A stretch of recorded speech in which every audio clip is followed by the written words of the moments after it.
আমি আজকে কি রেসিপি বানাচ্ছি সেটা কি তোমরা দেখে বুঝতে পারছো? যদি বুঝতে পারো তাহলে রেসিপির নামটা কিন্তু অবশ্যই কমেন্টে জানিয়ে দিও। আর কিভাবে এই রেসিপিটা বানাচ্ছি চলো এটাই তোমাদের সাথে এখন শেয়ার করি। এই রেসিপিটা বানানোর জন্য প্রথমেই হচ্ছে কড়ার মধ্যে একটু তেল বা বাটার দিয়ে দেবে, তার মধ্যে গোলমরিচ আর হচ্ছে তেজপাতা দিয়ে দিতে হবে। চাইলে একটু রসুন কুচিও দিতে পারো, তবে আমি আর দেইনি।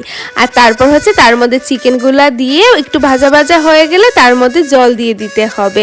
জলটা যাতে একদম ভালো করে ফুটে হাফ মতো হয়ে যায় সেই পরিমাণ মতোই দিতে হবে, তোমাদের যতটুকু দরকার ততটুকুই। আর দিয়ে এদিকে দেখো জলটা ভালো করে ফুটতে ফুটতে কিন্তু এখানে আমি সমস্ত সবজিগুলো কেটে নিচ্ছি। এখানে তোমরা তোমাদের মন পছন্দ সবজি দিতে পারো, আমি এখানে হাতের কাছে যে সবজিগুলো ছিল সেগুলাই দিচ্ছি। আর এই সবজিগুলো দিলে জানো তো টেস্টটা খুব ভালো আসে। তো এখানে আমি হচ্ছে প্রথমে গাজর, ক্যাপসিকাম, তার সাথে হচ্ছে বিনস আর এখানে হচ্ছে কিছুটা পেঁয়াজ পাতা কেটে নিচ্ছিলাম। এখানে অল্প একটু দেব আর বাকিটা কিন্তু গার্নিশিংয়ের জন্য রেখে দেব। তবে পেঁয়াজ পাতার সাথে যে এই যে ছোট ছোট পেঁয়াজ মতো এসেছিল এগুলাকেও কিন্তু ফেলিনি, এগুলাকেও ভালো করে কুচিয়ে একদম দিয়ে দিচ্ছি। আর কিছুটা রসুনকে কিন্তু থেতো করে রেখে দিয়েছি। আর ততক্ষণে কিন্তু চিকেনটাও ভালো করে সেদ্ধ হয়ে গেছে। চিকেন স্টুটাকে একটা চার ছাকনার সাহায্যে ভালো করে ছেঁকে নিলাম। আর তার মধ্যে কিন্তু দিয়ে দিলাম সমস্ত ভেজিটেবলসগুলো, দিয়ে দিলাম কর্ন।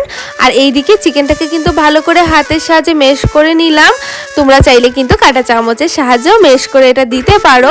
আর আমি কিন্তু চিকেনে এখানে হাড়ের পিসগুলো ইউজ করেছি, তোমরা চাইলে কিন্তু এমনি বোনলেস চিকেনও ইউজ করতে পারো। তবে রেস্টুরেন্টের মতো টেস্ট আনার জন্য কিন্তু হাড়ের পিসের যে মাংসগুলো থাকে সেগুলো দিলেই কিন্তু বেশি ভালো হয়।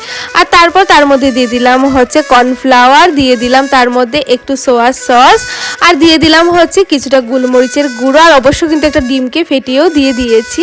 সমস্ত কিছু ভালো করে সেদ্ধ হয়ে গেছে। আর এই দেখো আমার গরম গরম চিকেন স্যুপ কিন্তু পুরো রেডি। খেতে কিন্তু হয়েছিল জাস্ট দারুণ।